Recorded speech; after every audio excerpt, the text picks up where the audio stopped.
Test, test, test. Hey, YouTube.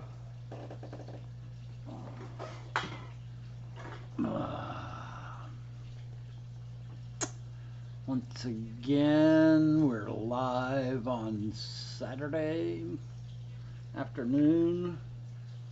It was in the high 90s here yesterday. So much for winter. Hey, Laura, could I get a sound check? So much for winter coming in. We're dealing with the high 90s here, so thanks, Laura. I am once again bereft of basically any idea of what to talk about. I did watch Corey's live stream, and while I missed the first part of it, it seemed like the gist of what he was talking about, and I'm talking about his fires in the Amazon rant, which the parts of it that I watched, I felt like were pretty good. That he was, giving you the benefit of his own personal experience while he was down there. And while I'm not sure I got completely the gist of what his opinion was about the fires in the Amazon, I think there's a lot of information out there. There's a lot of different people with axes to grind about what's going on down there. But I think from my personal research into the subject, from watching news channels, from paying as much attention as I can to what's going on down there, it appears that, Brazil has had a lot of economic troubles. They've had a lot of corruption in the government. They've had a lot of changing of the guard, in the sense of they kick somebody out for corruption and 2 elections later they're back again, and they just keep going from bad to worse as far as the economic situation in the country, and yet they still maintain a functionality. I've known several people from Brazil, and they're all basically just rolling their eyes at what their government is doing. They can't really stop it. They can't really affect it, but they hope that it's not a problem for them personally. So my understanding of what's really going on down there, and it helps to have a larger overview of the situation, so that you can kind of put the pieces together and figure out what's up, is that the president of Brazil is doing away with the protections for the environment, because those protections prevent him from leasing new land to palm oil plantations and other, mining concerns, and a lot of different things like that. A lot of ways that all that land that the Amazon forest sits on can be cleared, and money is to be made for the people in power and for the people that live on the ground there. It's, if nothing else, my experience in Peru taught me that it is kind of arrogant for me to look down my nose at the kinds of things. Hey, Haley, I caught some of your live stream this morning. I wasn't awake then, but I really enjoyed that. It sounds like Rachel O'Leary's helping you out. I'm really proud for that to have happened. Um, Follow those contacts, girl. So, hey Pam, aren't you driving to Yellowstone, or have you not left yet, or are you there already? Well, tell everybody hi for me, Haley, and have as much fun and make as many contacts as you can. Long story, I will be leaving in a few. Well, Pam, we all want you to drive safely. If you can listen to live streams on your phone while you're driving, fine, but do not chat. Do not pay attention to your phone. You watch the road, girl. We want you to get there safely, have a good time, and send us lots of videos from Yellowstone. Show us the bubbling pavement where the uh, ground is melting it. Check on all the check on Old Faithful for us and all that sort of stuff, and get lots of good fodder for your painting. See lots of wildlife in its natural habitat. So, if you take into account that the president of Brazil is in a do-away with all the ecological laws that have been passed in Brazil lately over the past 20 years, where the native populations have taken the government to court and fought for these laws to be enacted to protect their sections of the Amazon rainforest so that they can continue their lifestyle. If you take into account that those laws are now being struck down, you know, everything works in a pendulum kind of manner.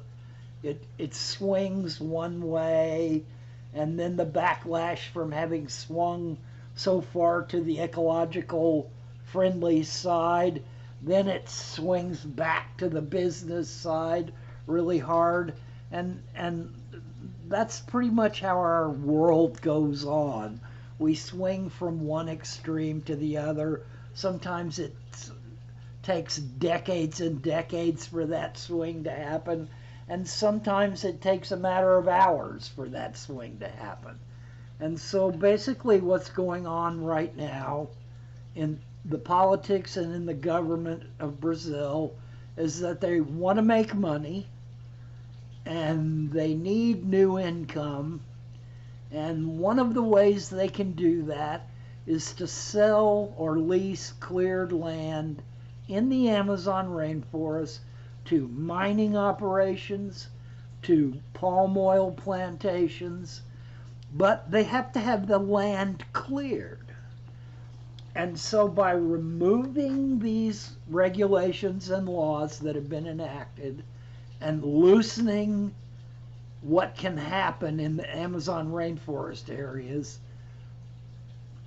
they have created a situation where so much rainforest has been cut down and removed that the microclimate that exists in the Amazon rainforest, where it rains every day, you have all these trees respiring moisture into the air, the process of respiration where water is released from the leaves. It goes up into the atmosphere, and because of the weather patterns around the Amazon, the moisture stays in that area, and it creates a microclimate where there's always moisture in the air, and it's always raining down. Hey, Mr. B, welcome to the stream. It's always raining every day. There's a lot of moisture in the air for epiphytic plants to exist, orchids and all that kind of stuff. It's very conducive to plant life, and that's part of what makes up the Amazon rainforest is this inundation every year where the water exceeds its banks, goes out into the forest, and then slowly recedes back again in the dry season. And all of that creates a lot of turnover in topsoil. Topsoil gets moved around. The plants in certain areas get topsoil deposited on them every year. That creates a better growing condition.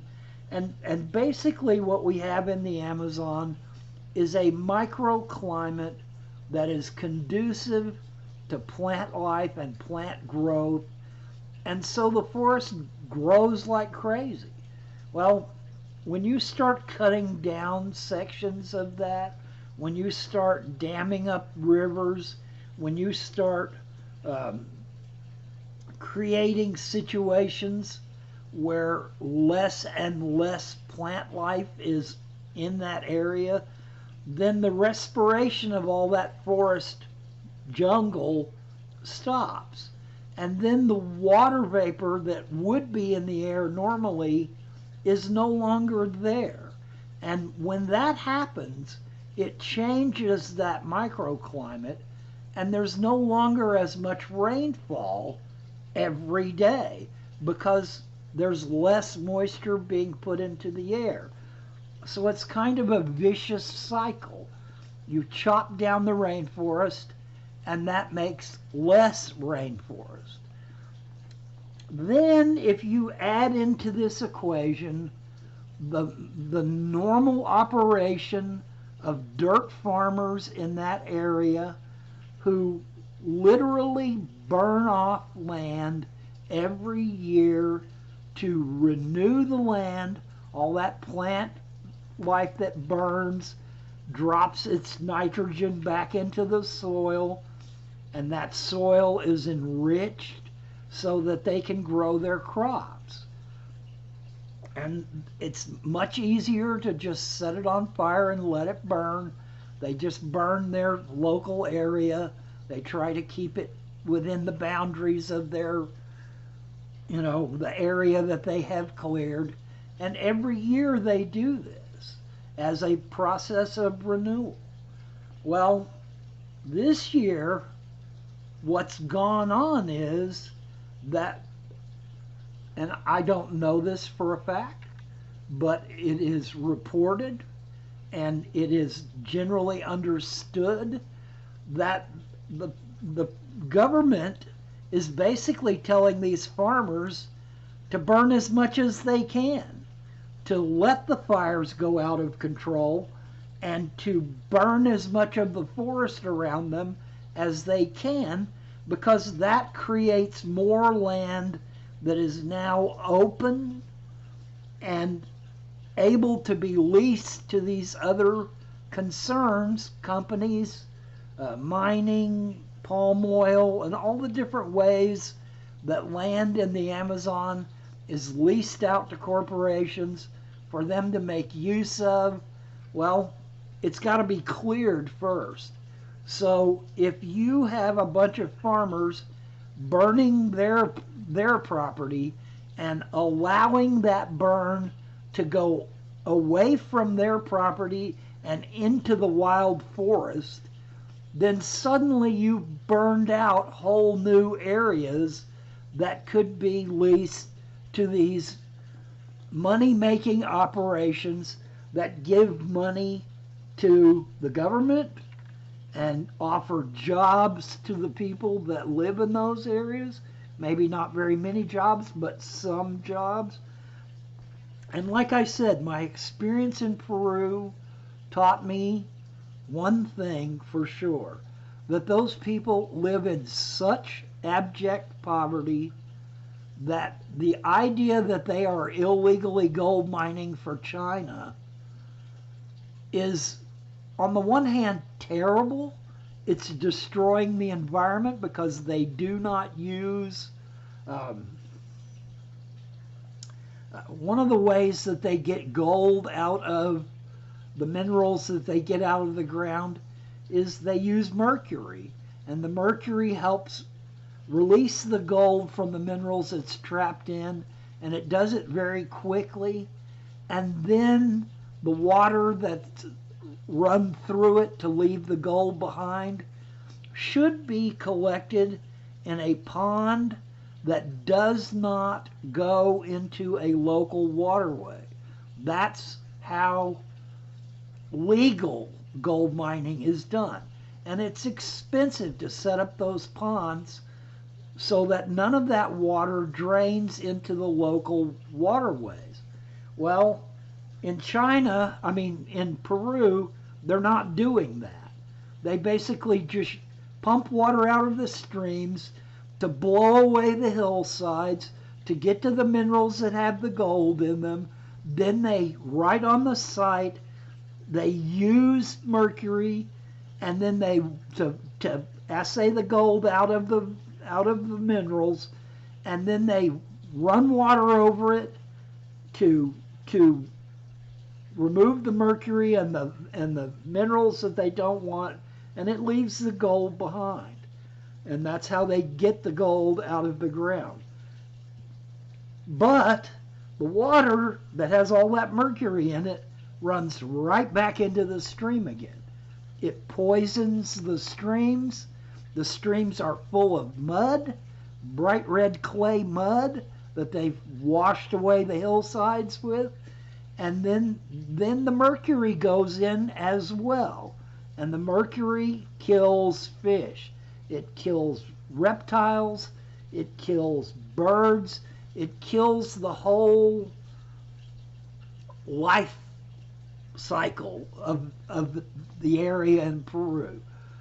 And it has a profound effect on anybody that would eat fish out of those waterways. It has a profound effect on the native wildlife. Hi everyone. I'm cleaning house. Okay. It just is a bad deal all the way around, and it's destroying the ecology of the areas where it's used. But in the same thing, it is offering jobs to people who don't have income and who are desperately poor.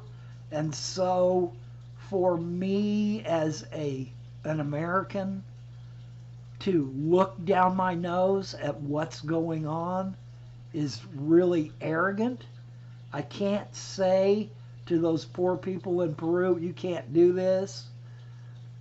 I don't have the wherewithal to say to the poor people in Peru, look, we'll figure out a way for you to make enough money preserving your local wildlife, for you to have a good income, for you to be able to make a sustainable livelihood out of catching fish out of your local waterways in a way that is sustainable.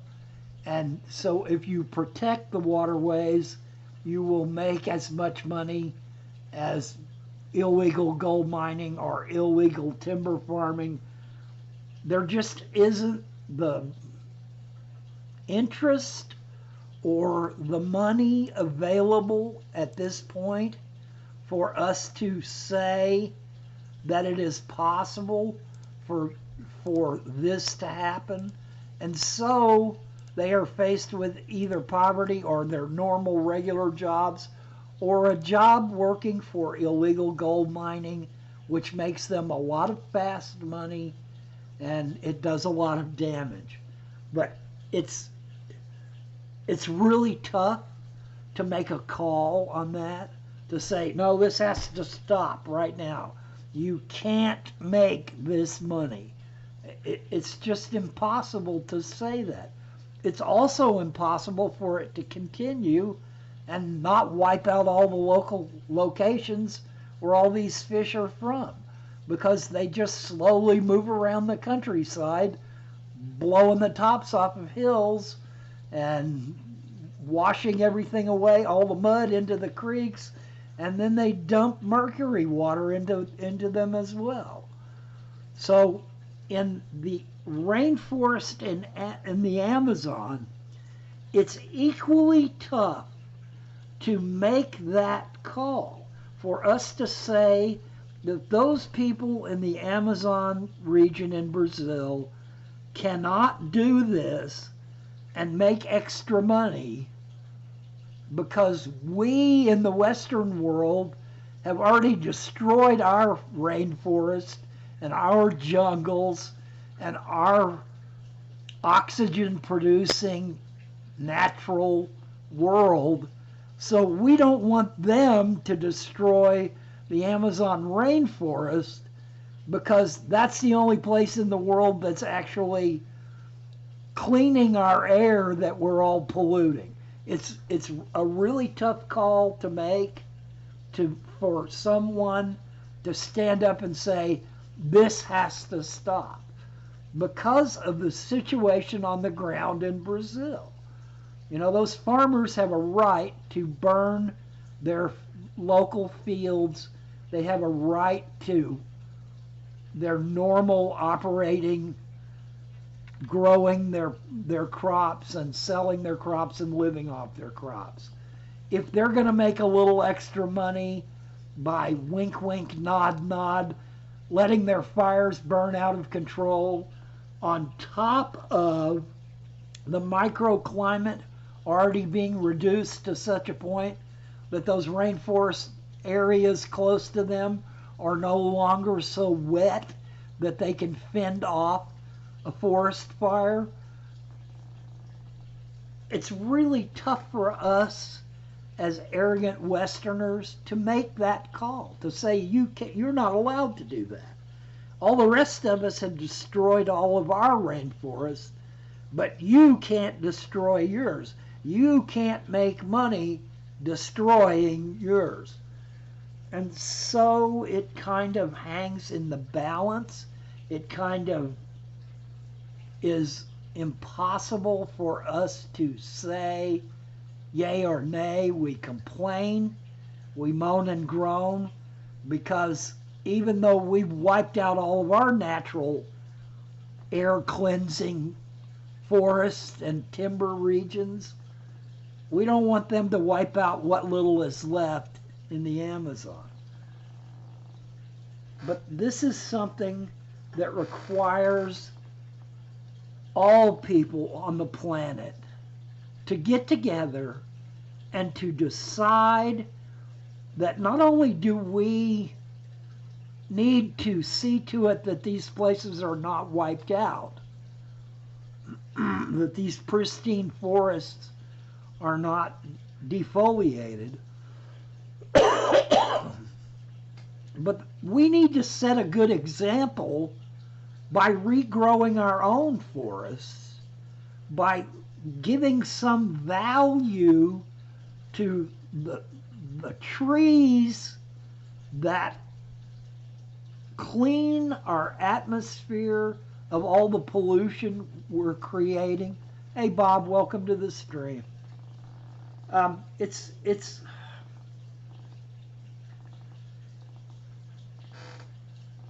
you know, everybody, a lot of people are so angry at the idea that socialist Democrats in the United States are going to take over and take the right-wing people's guns away from them and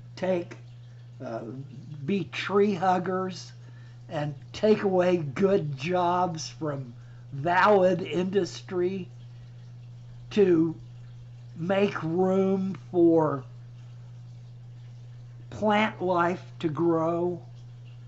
But it is high time that we as a people on this planet get together, work out a balance, figure out what we all need to do. And I mean, this stuff goes on all the time. Not that all of our governments actually take part in any meaningful way in it. You know, the climate change accords, uh, the United States is no longer involved. Uh, I wonder who that benefits. Anyway, the only way it's going to happen, the only way we have a leg to stand on to tell those poor people in Brazil that you can't do this, that this is what you need to do, this is how you need to make a living in a sustainable fashion by preserving the pristine rainforests, and we, as the rest of the world, recognizing the damage that we've already done to the environment, are willing to assist you in such a way that you will have a viable, sustainable income. And so you don't need to listen to those nod, nod, wink, wink whispers that talk about extra money for how many extra acres of rainforest you burn off when you do your normal burning. And a lot of people think that everyone is just out to attack the new president of Brazil. And while some of that is true, he also should bear responsibility for the actions he is taking, which are allowing the environment to be despoiled in that country.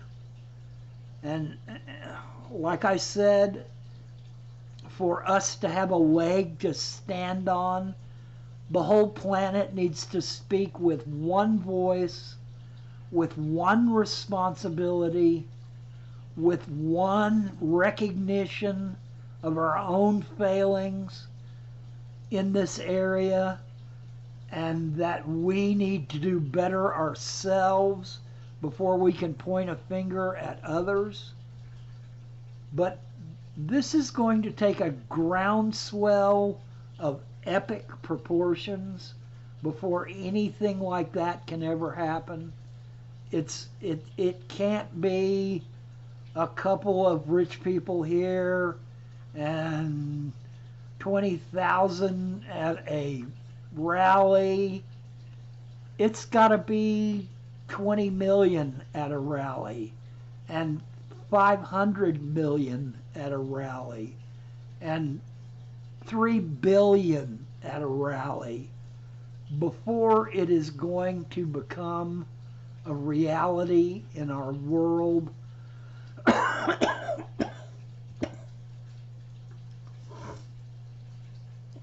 We need for emerging nations, emerging third world nations, to have control of their own environment in such a way that the rest of the advanced nations on the planet are gifting them with the kinds of equipment and technology that allow them to bypass burning coal, that allow them to bypass destroying forest for large tract needs, that allow them to not have the Chinese in there giving with one hand and raking away with the other. You know, this is a global issue that needs to be handled in a global manner, i.e., all the countries of the world need to be on the same page, so that the few countries that are trying to not take part in it are forced to, whether they like it or not. You know, There's a lot of people in this world that need to be drug kicking and screaming into the 21st century because they don't want to go, because they don't like the regulations, because they don't like new rules, because they don't like changes, because they're afraid that brown people are going to rule over them the way they have ruled over brown people for generations and generations. Well, it's time to suck it up, recognize what's actually going on in the world, quit watching infotainment, start paying attention to the facts that are on the ground, and learn what you can do as one person to enable us to save our globe so that your children's children's children have someplace to live. And I'll leave it there. I obviously this is an issue that encompasses ecology, politics, money, greed, the livelihood of people that are very poverty ridden. All of these things make it a very difficult issue to deal with, so that it has to be dealt with from one viewpoint. And there are very many people in this world that are so greedy that they do not want to get on the same page with that viewpoint, because the regulations are going to cut into how much money they can make. I'll leave that where it is. We're not really talking about fish, but we are talking about fish because many of the fish that are in our tanks come from those areas. And when those areas no longer can support the fish life, we're not going to be able to get them from there anymore. The only place we're going to be able to get them from is from other hobbyists who have managed to breed them and have some in their tanks. And we just have to open our eyes, people. We just have to pay attention to what's going on in the wider world around us and how what's going on affects our hobby and affects the world. You know, we've tried the other way.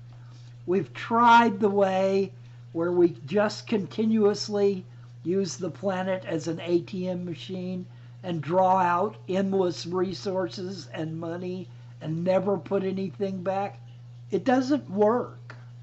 It's not good for the billions of fellow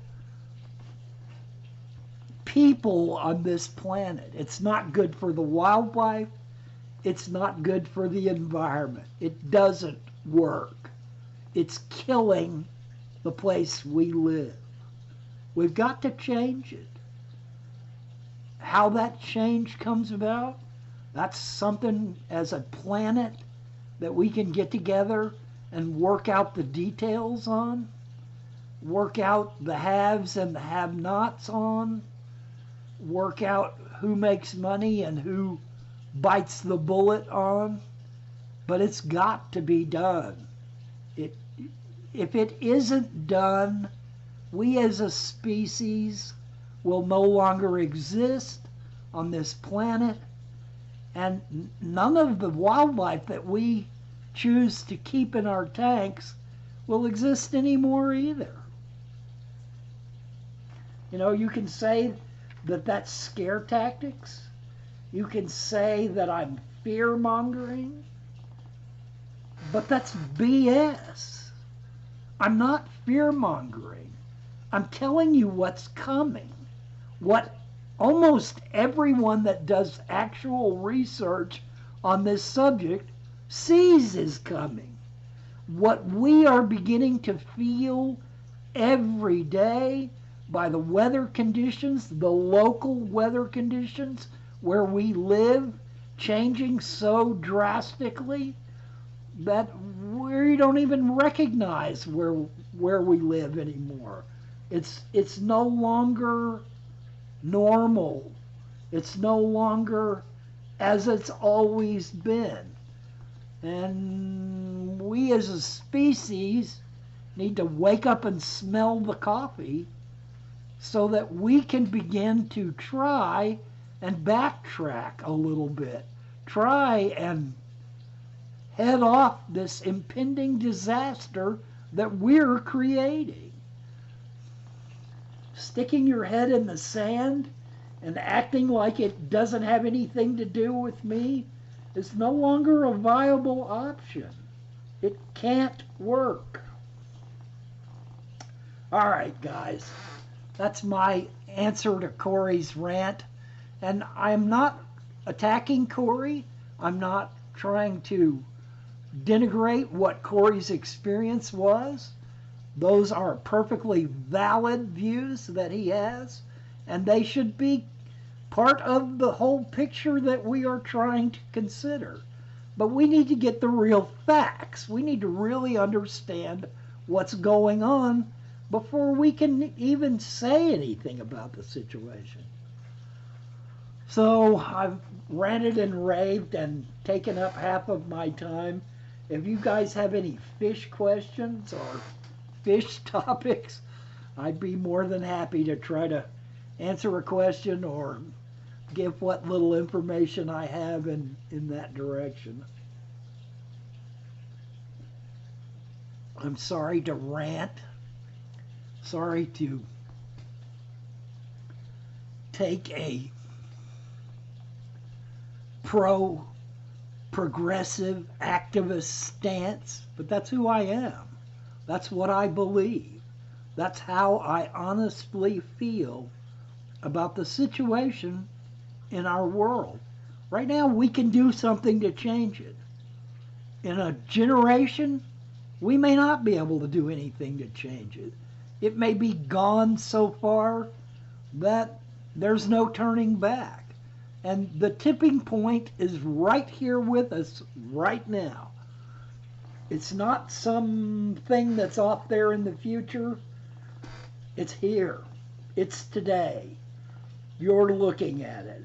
When you see that video footage of the forest in the Amazon burning, you are looking at the tipping point. You are looking at the actual change in our planet from being sustainable to being unsustainable. And unsustainable has huge implications for wildlife and for people.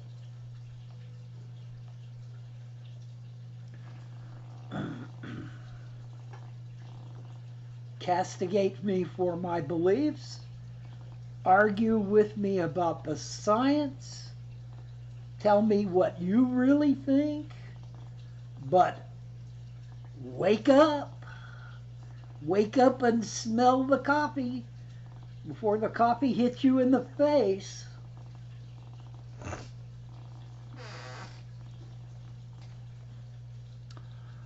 On the home front, my fish are doing fairly well. We're still fighting algae in my wife's 75 where the rainbows are. We have not managed to get that tank balanced enough so that the plant life is outgrowing the algae, and that's been a continuous battle. We've put autos in that tank.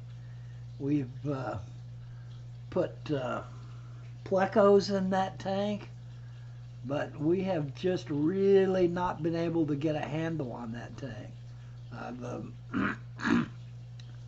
The rimless tank that I got from Jimmy is doing fine, but it has so much plant life in it that algae doesn't stand a chance to get any nutrients. It's basically a guppy grass mass. Um, the smaller 20-gallon high still has 3 rainbows in it that I was unable to catch out. Rainbows that grew up in that tank, and I need to get them out so that we can use that tank as a quarantine tank again. But they're devilishly hard to catch. If there's any kind of decoration or plants in a tank with large rainbows, they are a pain to catch. You basically have to strip the tank, drain the water, and catch them out of a small amount of water. They're awfully fast. My Peru tanks, my Bergikinas, the cichlids, the 2 cichlids that I got from Peru. The smaller one is getting a little larger, but not a lot larger. I'm still unsure if I have 2 males, 2 females, or male and female. I don't know what the sexual sexual dimorphism, how it plays in those fish, how it actually shows up. These are mouth-brooding acaras. These are acara family, and I am not catching any breeding behavior out of them, but they've been in that tank for a year now, almost a year, going right on a year. And the larger of the 2, the one that made all the others jump out of the tank in Peru at Go Wild Peru's holding facility, there were 5 or 6 of them, maybe it was 4, in a tank. The 2 that I have, I know there were several that died in shipping, so I think there was 6 in the holding tank. 6 were caught all at the same time, and I told them that I wanted to keep them. AHC Aqua, welcome to the stream. The larger one is a bully. It has made fish jump out of the tank in Peru, and we found them on the ground the next morning. It has chased and bullied the smaller fish in the tank. It's a 30-gallon long, but there's not enough room for that littlest fish to get away. I've put a lot of rocks and a lot of wood in that tank, and as a flower pot, trying to give that fish as much chance as possible to get away. But they've worked out a uneasy peace, and that fish, I've kept a lot of wild-caught fish, and usually within about 6 months, wild-caught fish began to get accustomed to the routine in the tank. They get used to the idea that you feed them, and so when they see you, that they're probably going to get fed, and they start looking forward to seeing you around the tank, because that means food is coming. And they become accustomed. They may not like the situation that they're in. They may not be happy with how small their tanks are as compared to the wild, where they could swim all over. There was no end to the places they could go. But usually they will become adjusted to life in an aquarium and being fed regularly and having the same accoutrement around them all the time, the same decorations, the same plants, the same pieces of wood, the same rocks. You know, unless you get in there and do a bunch of changes, their environment stays pretty much the same unless they're adjusting it themselves. And these fish aren't really big enough to do much of that. But this larger bully fish is still so frightened every time it sees me enter the room. And I probably goofed up by putting that fish on the top shelf because it creates an uncomfortable environment. Taxi's gonna be there. Pam, I hope you have a great trip and you drive careful. That fish, usually my routine is to go in at my regular time of day and feed all the tanks in that room. And the fish have gotten accustomed to that schedule. It's later at night, so it shouldn't really be daylight for them still. But I get up late, and so the lights come on late for them. So it's a routine. It's a 12-hour daylight routine for them, and they know when they're going to get fed. And so the other night I went in that room and I had forgotten to turn the lights on in that tank. I don't know how I managed to miss it, but somehow I had not turned that light on in that tank. So I was going in to feed, and I turned that light on them and then fed them. The fish was skittish, but it was all right. And while it was in the process of feeding, I accidentally turned the light off again, and that fish went berserk. Because it wasn't part of its normal routine, anything that was different made that fish go berserk. I have a lid on the tank. It banged into the lid about 5 times trying to jump out. It slammed into everything in the tank. It basically blew sand everywhere, slamming into the substrate. It just went crazy.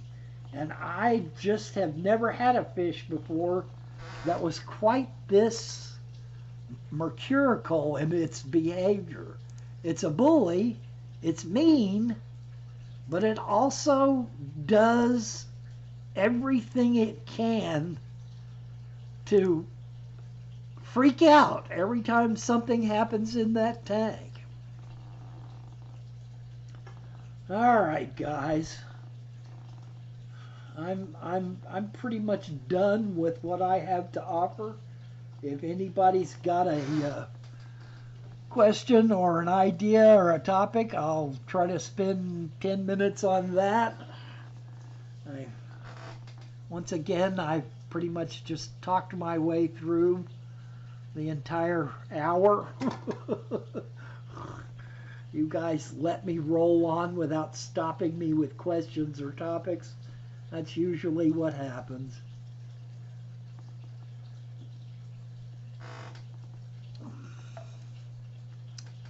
And politics will always get me ranting because of my lifelong following of it, because of the fact that I've been investigating politics since I was about 6 years old. Um, I was a young child at school when Kennedy was assassinated, President Kennedy, and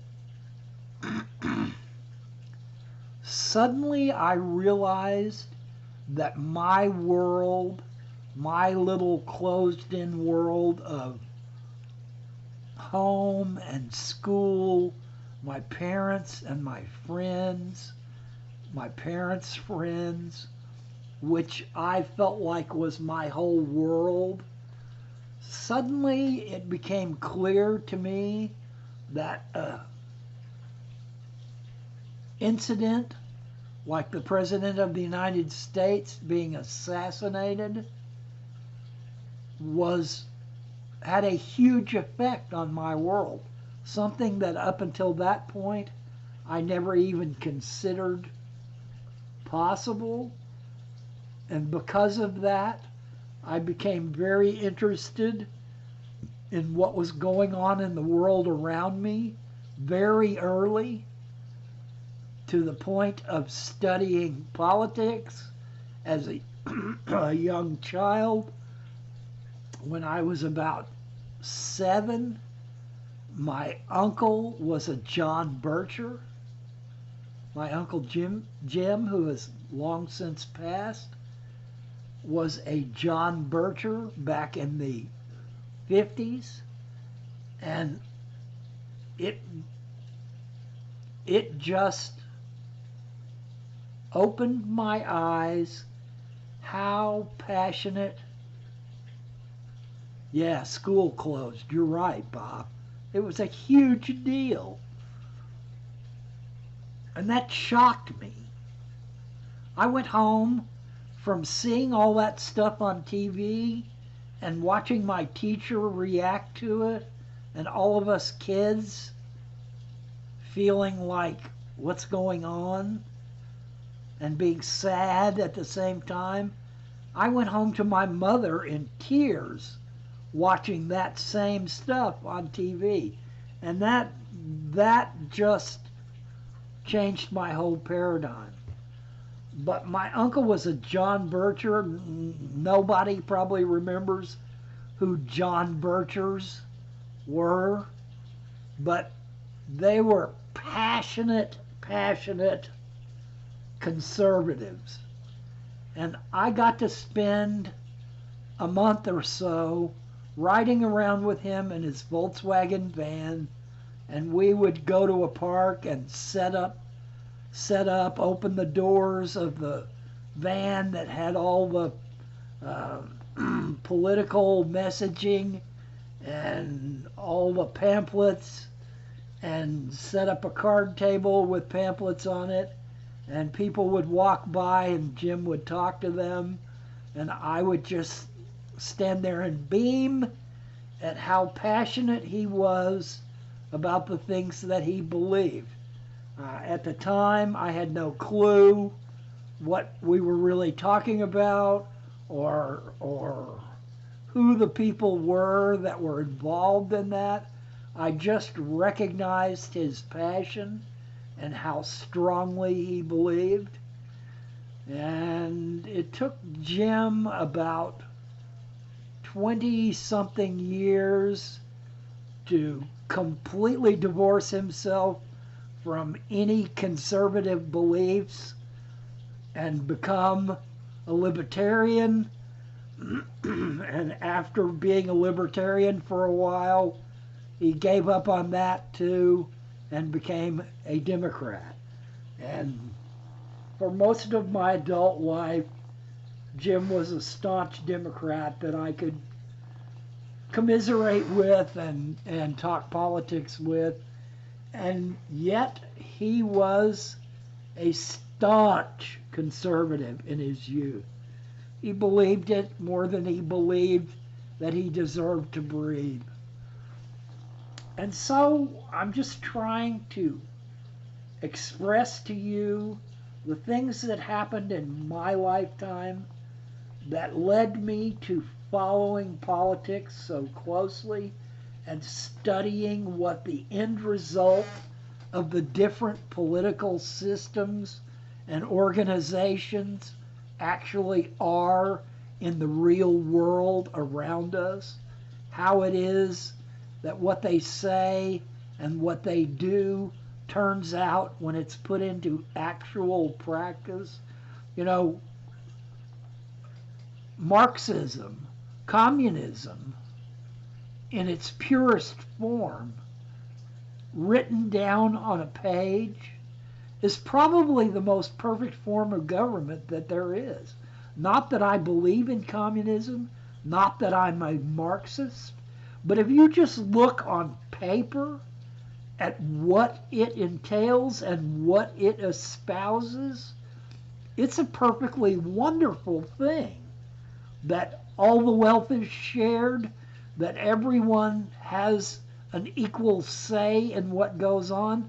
The problem is when you put that perfect form into practice in the real world and you mix people with their flaws and their greeds and their personal desires and try to plug them into that, suddenly everything goes haywire.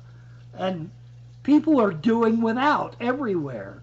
And none of the normal ideas of Marxism come into practice in the real world because people are such a flawed medium to try to enact that form of government.